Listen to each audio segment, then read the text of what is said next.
नमस्कार। लास्ट केंद्र राज्य में वित्तीय संबंध पढ़ रहे थे हम। केंद्र और राज्यों के बीच जो वित्त के संबंध है उसको हमने जो है कर राजस्व के वितरण पे हमारी लास्ट क्लास थी, जो 80वें संविधान संशोधन 2000 और 88वें संविधान संशोधन 2000 को पढ़ा हमने।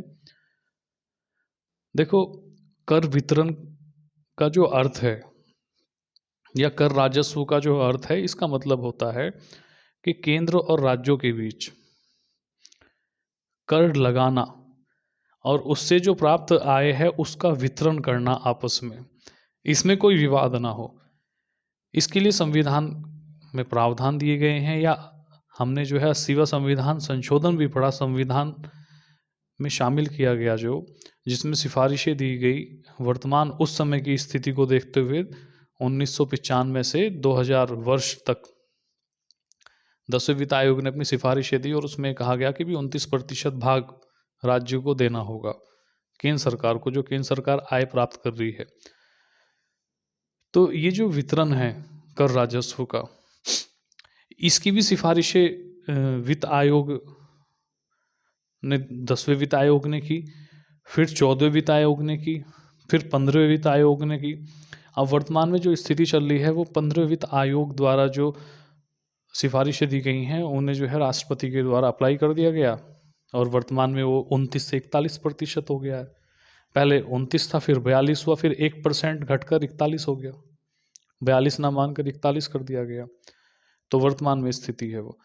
तो इसमें जितने भी प्रावधान है उसको समझते हैं और फिर आगे बढ़ते हैं। तो इसमें हम हेडिंग लगाएंगे केंद्र राज्य के वित्तीय संबंध।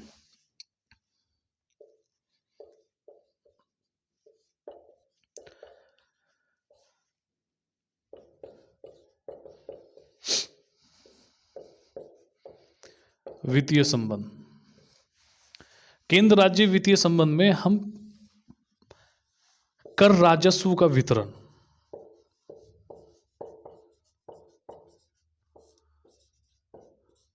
कर राजस्व का वितरण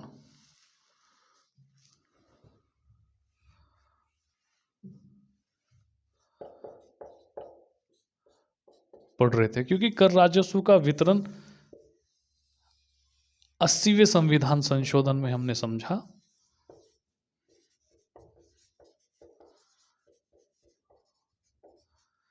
कि भी वर्ष 2000 कि जो केंद्र का कर राजस्व है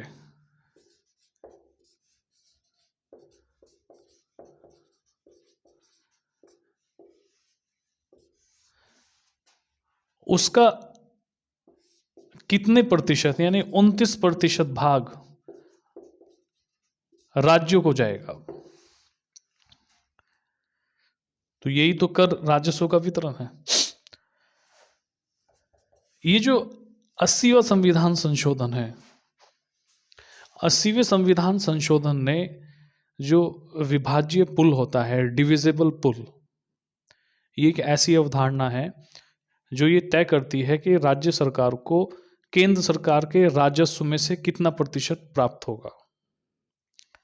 तो हम ये कहेंगे कि 80वें संविधान संशोधन ने डिविजिबल पुल में जो केवल इनकम टैक्स शामिल था, अब उसके साथ साथ जो है कॉरपोरेट टैक्स, कस्टम ड्यूटीज, ये सब जो है शामिल कर दी। और अब इसका 29% भाग, यानी आयकर से, निगम कर से, और जो सीमा शुल्क है या और जो अन्य कर हैं उनसे प्राप्त आय है केंद्र की, उसका 29% भाग अब राज्यों को देना होगा। और ये सिफारिशें वित्त आयोग की थी, 10वें वित्त आयोग ने सिफारिशें की और इनको जो है राष्ट्रपति के द्वारा मान्यता प्राप्त हो गई और ये स्थिति जो है लागू कर दी गई, ये अनिवार्य हो गया। तो यहाँ जो है 80वें संविधान संशोधन में जो विभाज्य पुल है, डिविजिबल पुल का 29% भाग अब राज्यों को देना था, केंद्र को। ठीक है। उसके बाद जो है वर्तमान की जो स्थिति है, मैं 2025-26 की बात कर रहा हूं। अब डिविजिबल पुल का केंद्र सरकार राज्यों को 41% भाग दे रही है। अब इसका मतलब क्या है? इसका मतलब यह है कि केंद्र सरकार को जितनी भी आय कर से प्राप्त होती है, उस आय का 41% वो राज्यों के साथ शेयर करती है, अनिवार्य रूप से है। तो हम इसको कहेंगे कि डिविजिबल पुल का 41% भाग केंद्र सरकार राज्यों को देती है, ये अनिवार्य है। तो इसमें जो है, जो हमारा ये टॉपिक है कर राजस्व का वितरण, इसको आप अच्छे से समझोगे तो आपको समझ आ जाएगी। फिर से एक बार रिपीट करता हूं कि डिविजिबल पुल में केंद्र सरकार का कर राजस्व शामिल किया गया है। ये एक अवधारणा है। केंद्र सरकार को जितने भी स्रोतों से कर द्वारा जो आय प्राप्त होती है, उस आय का कितने प्रतिशत भाग राज्यों को दिया जाएगा, ये वित्त आयोग की सिफारिशों पर होता है। इन सिफारिशों को अगर केंद्र सरकार मान लेती है तो राष्ट्रपति इसकी अनुमति दे देते हैं, और फिर उन सिफारिशों के आधार पर ही केंद्र सरकार राज्यों को कर राजस्व का भाग प्रदान करती है। सबसे पहले जब मूल संविधान की बात करें, ये स्थिति थी कर राजस्व के वितरण की कि जो आयकर है, केवल केंद्र सरकार को प्राप्त होने वाले करों में जो इनकम टैक्स द्वारा राजस्व प्राप्त था, केवल उसी में से राज्यों को प्राप्त होता था कुछ भाग।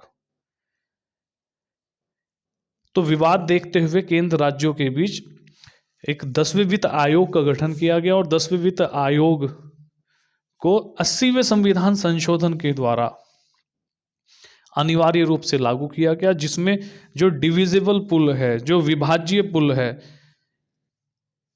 इसमें आयकर के साथ साथ अन्य बड़े कर भी शामिल कर लिए गए, केंद्र सरकार जो प्राप्त करती है।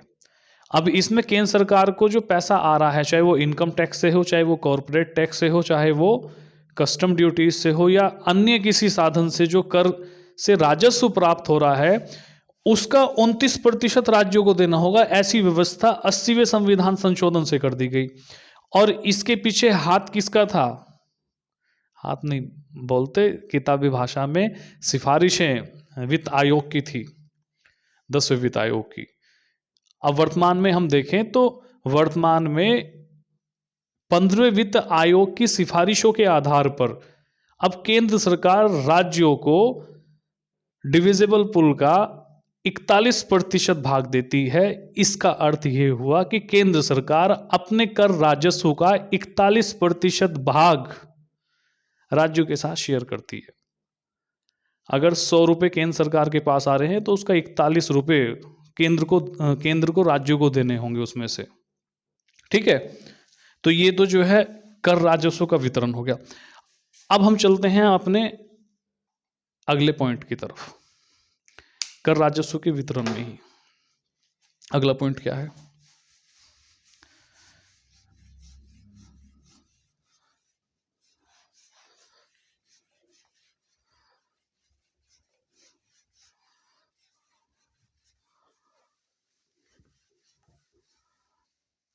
देखो, दो तीन बातें समझो, मतलब दो तीन शब्द समझो।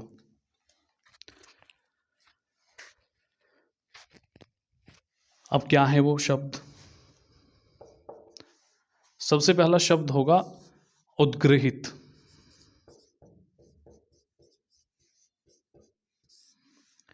यानी कर के संबंध में कर उद्गृहित ऐसे बोलेंगे। कर उद्गृहित, इसका मतलब है कर लगाना या लिवाय या लेवी, लेवी बोलते हैं इसको। दूसरा है कर संग्रहित करना,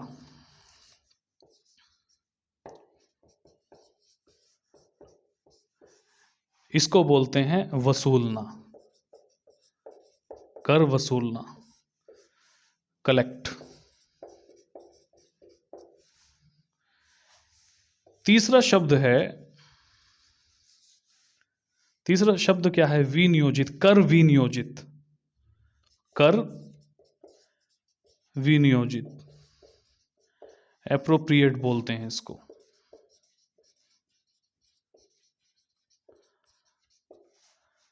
इसको ऐसे समझते हैं कि ऐसे कर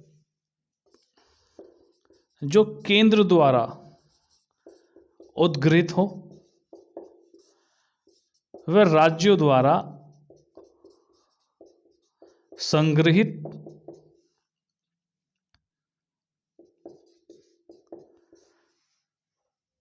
वे विनियोजित कर लिए जाते हो। अब इसको हम साधारण भाषा में कहेंगे कि ऐसा कर जो केंद्र सरकार ने लगाया, अब उसका जो पैसा होगा उसका संग्रहण करेगा राज्य सरकार, और उस पैसे को प्रयोग कर लेगी राज्य सरकार। यानी केंद्र ने कर लगाया और राज्य सरकार ने संग्रहण किया उसका, और राज्य सरकार द्वारा ही वो पैसा प्रयोग कर लिया जाता है। तो ये विनियोजित बोला जाएगा।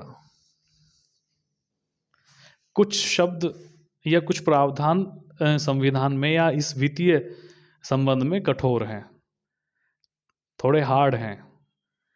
अब तो उसको जो है ध्यान से समझना होगा। ये चुनौती है एक तरह की, और चुनौती से भागना नहीं होता, उसका सामना करना चाहिए, क्योंकि इससे भाग जाओगे आगे फिर और बड़ी मिलेगी, भगोड़े हो जाएंगे ना हम फिर।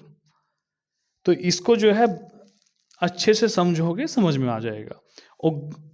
उद्गृहित का मतलब होता है कर लगाना, संग्रहित का मतलब होता है कर इकट्ठा करना, और विनियोजित का मतलब होता है कि जिसके द्वारा वो पैसा प्रयोग किया जा रहा है।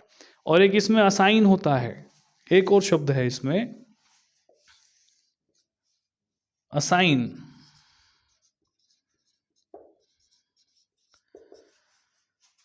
यानी दे देना, कर दे देना, या कर द्वारा जो प्राप्तियां हैं, कर द्वारा जो मिली हैं उसे किसी को दे देना, राज्य को दे देना, तो उसको असाइन बोलेंगे।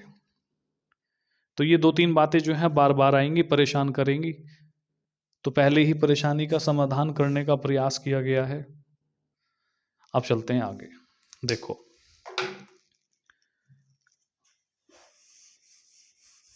अनुच्छेद 268, क्योंकि जो वित्तीय संबंध है, वित्तीय संबंध अनुच्छेद 268 से 293 में प्रावधान पढ़े जाते हैं इसके।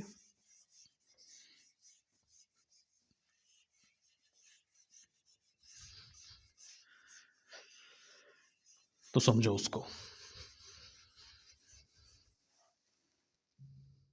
अनुच्छेद 268,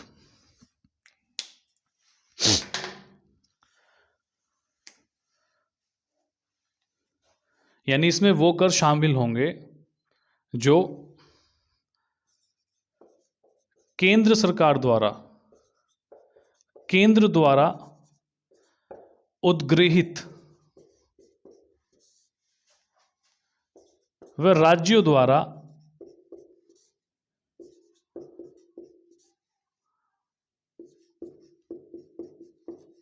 संग्रहित व विनियोजित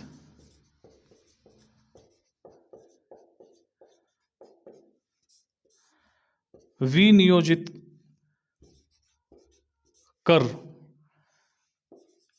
इस प्रावधान में शामिल होंगे। अब देखो, ये तो भाषा हो गई, संविधान की भाषा है। अनुच्छेद 268 को ऐसे ही पढ़ा जाता है। उद्गृहित का मतलब क्या है? उद्गृहित का मतलब है कि केंद्र के द्वारा लगाए गए कर, केंद्र ने कर लगा दिया, लेवी, तथा राज्यों के द्वारा उन्हें संग्रहित कर लिया गया, उनका संग्रहण कर लिया गया, संग्रह कर लिया गया उस पैसे का, तथा राज्यों के द्वारा विनियोजित कर लिए गए, और उन पैसों का प्रयोग भी राज्यों ने ही कर लिया। तो अनुच्छेद 268 में ऐसे करों की व्याख्या की गई है जो कर केंद्र के द्वारा उद्गृहित हैं या केंद्र के द्वारा लगाए जाते हैं, राज्यों के द्वारा संग्रहित यानी राज्यों के द्वारा वसूले जाते हैं, और राज्यों के ही द्वारा विनियोजित एप्रोप्रिएट या प्रयोग में लाए जाते हैं। साधारण भाषा में समझो कि केंद्र सरकार ने कर लगाया, राज्य सरकार ने उस कर के पैसे को इकट्ठा किया तथा राज्य सरकार ने ही उस पैसे को प्रयोग कर लिया। तो यहां लेवी, कलेक्ट और एप्रोप्रिएट तीनों शब्द का प्रयोग हो जाता है अनुच्छेद 268 में। ठीक है, तो इसको जो है ध्यान रखना। जैसे अब इसमें कौन कौन से कर आएंगे? स्टैंप शुल्क, स्टाम्प शुल्क, जैसे बीमा, जैसे चेक, जैसे प्रॉमिस नोट,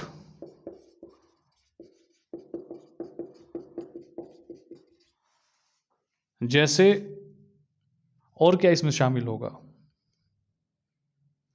तो स्टाम्प शुल्क से प्राप्त कर, बीमा इंश्योरेंस से, चेक से, प्रॉमिस नोट से प्राप्त जो राजस्व है, इस टैक्स को लगा केंद्र ही है, लेकिन इसे कलेक्ट राज्य सरकार द्वारा किया जा रहा है और राज्य सरकार के द्वारा ही इसका प्रयोग किया जा रहा है। अब जब राज्य सरकार ही इसे कलेक्ट कर लेगा और इसका प्रयोग कर लेगा तो पैसा बचा ही नहीं, तो फिर ये पैसा संचित निधि में तो जाएगा नहीं भारत की। अब तो ऐसी प्राप्तियां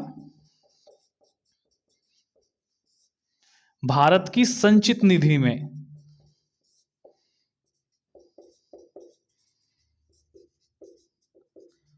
नहीं जाती।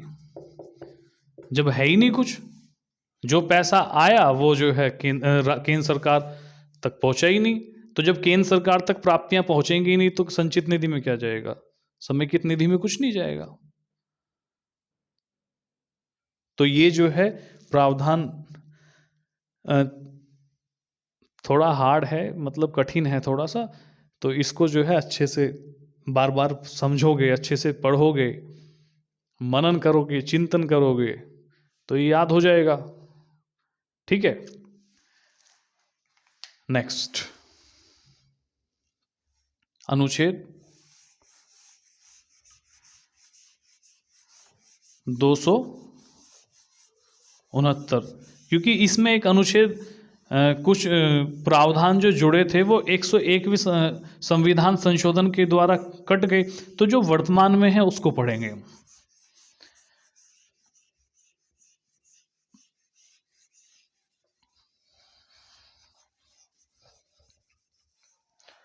अनुच्छेद 269,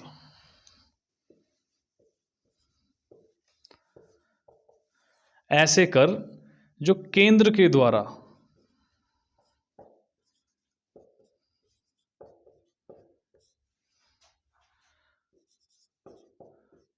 उद्गृहित व संग्रहित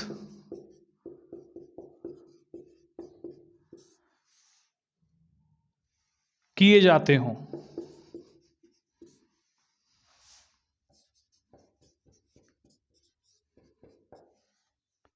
किए जाते हों,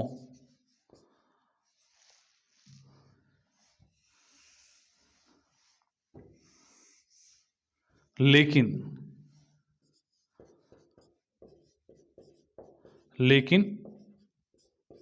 राज्यों को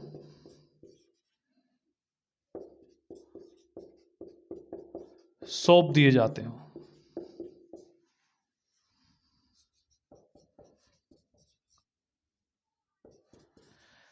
इसका मतलब यह है कि अनुच्छेद 269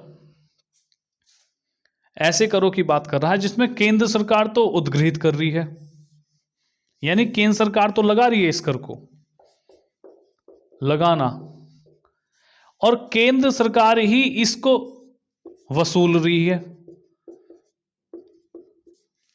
ना। लेकिन इसकी जो प्राप्तियां हैं, यानी इससे जो मिलने वाला पैसा है, उसे असाइन कर दिया जा रहा है किसको? राज्यों को। अभी जो हम चौथा शब्द पढ़ रहे थे, तो अनुच्छेद 269 में ऐसे करों का प्रावधान है जिन्हें केंद्र सरकार द्वारा उद्गृहित यानी लगाया जाता हो, और केंद्र सरकार द्वारा ही कलेक्ट या संग्रहित या वसूला जाता हो, लेकिन असाइन कर दिया जाता है राज्यों को, या राज्यों को दे दिया जाता है। तो ऐसे कर अनुच्छेद 269 में पढ़े जाते हैं। अब इसमें कौन कौन से कर शामिल हैं? अंतर्राज्यीय, अंतर्राज्यीय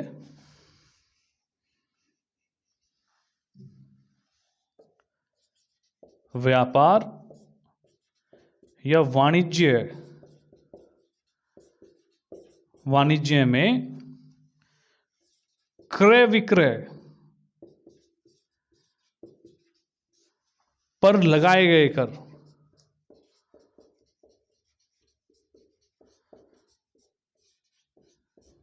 पहला। दूसरा,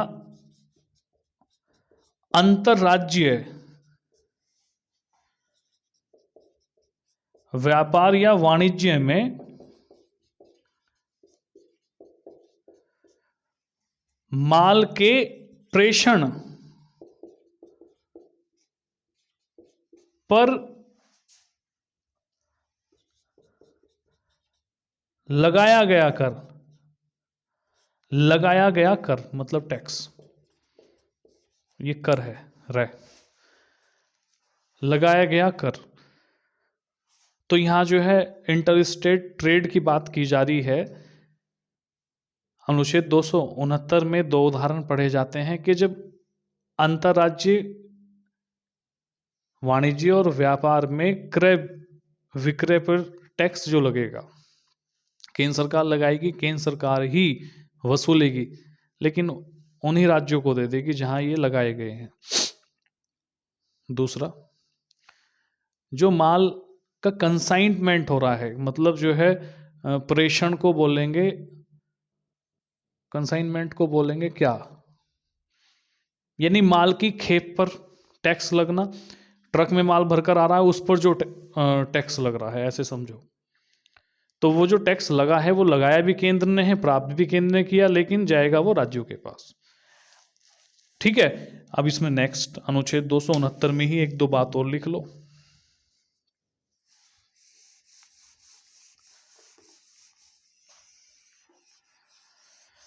देखो, जब ये पैसा केंद्र सरकार राज्य सरकार को दे देगी, तो ये पैसा भी संचित निधि में नहीं जाता है।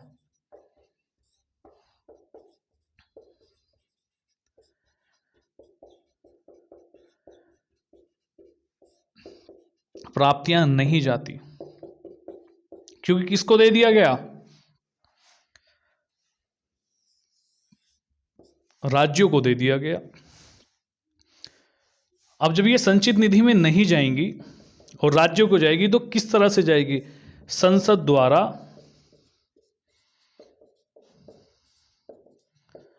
बनाए गए नियमों के अनुसार राज्यों को दे दिया जाएगा। तो अनुच्छेद 269 को फिर से समझो। अनुच्छेद 269 में प्रावधान है कि इसमें ऐसे कर आते हैं जिन्हें केंद्र द्वारा उद्गृहित मतलब लेवी या लगाया जाता है, और केंद्र द्वारा ही संग्रहित या वसूला जाता है या कलेक्ट किया जाता है, लेकिन असाइन कर दिया जाता है या दे दिया जाता है राज्यों को। किस आधार पर? संसद के द्वारा बनाए गए नियमों के नियमन अनुसार ही इसको राज्यों को दिया जाएगा। अब जब राज्य को चले जाएंगे तो संचित निधि में कुछ बचेगा ही नहीं, मतलब संचित निधि के लिए कुछ बचेगा नहीं। संचित निधि में कुछ नहीं, बात नहीं कर रहा मैं, संचित निधि में जमा करने के लिए कुछ नहीं बचेगा इस टैक्स में से। ठीक है। नेक्स्ट अनुच्छेद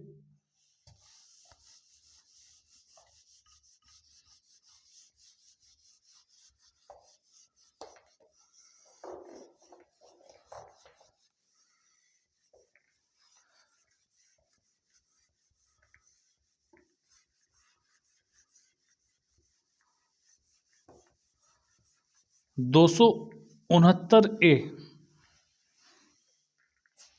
अनुच्छेद 269 ए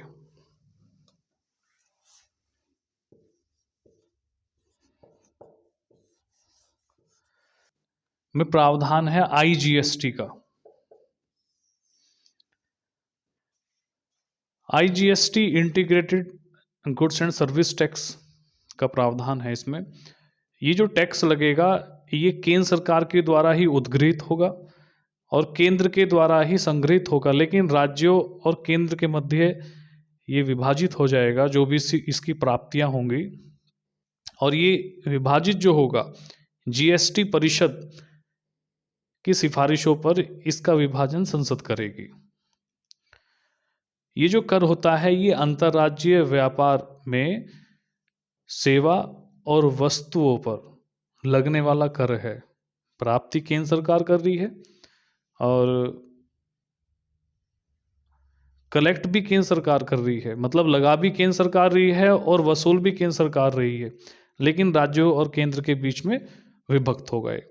इस प्रावधान को आगे पढ़ेंगे। ये थोड़ा जटिल है टॉपिक, तो ये जो है छोटे छोटे टुकड़ों में ही करके पढ़ना समझदारी है, वरना मैं इसको भी पढ़ा सकता हूँ। अनुच्छेद 270 भी पढ़ सकते हैं हम, जो सीजीएसटी की बात करता है ऐसे कर जिसमें जो संघ सूची में आने वाले विषय हैं उस पर केंद्र सरकार को कर निर्धारण की शक्ति होगी। लेकिन इसमें जो है अनुच्छेद 268, 269, 269 ए इसका अपवाद होगा, और इसमें जो कर राजस्व होगा, मतलब मैं 270 की बात कर रहा हूँ, वो डिविजिबल पुल का 41% राज्यों को चला जाएगा। खैर पढ़ेंगे इसको भी हम आगे, तो आप इसको पढ़ो, नेक्स्ट मिलते हैं आगे। और अच्छे से तब तक जो है ये जितने प्रावधान हमने पढ़े हैं, जितने शब्द हमने पढ़े हैं उनको याद करो, और फिर मजा आएगा आगे पढ़ने में।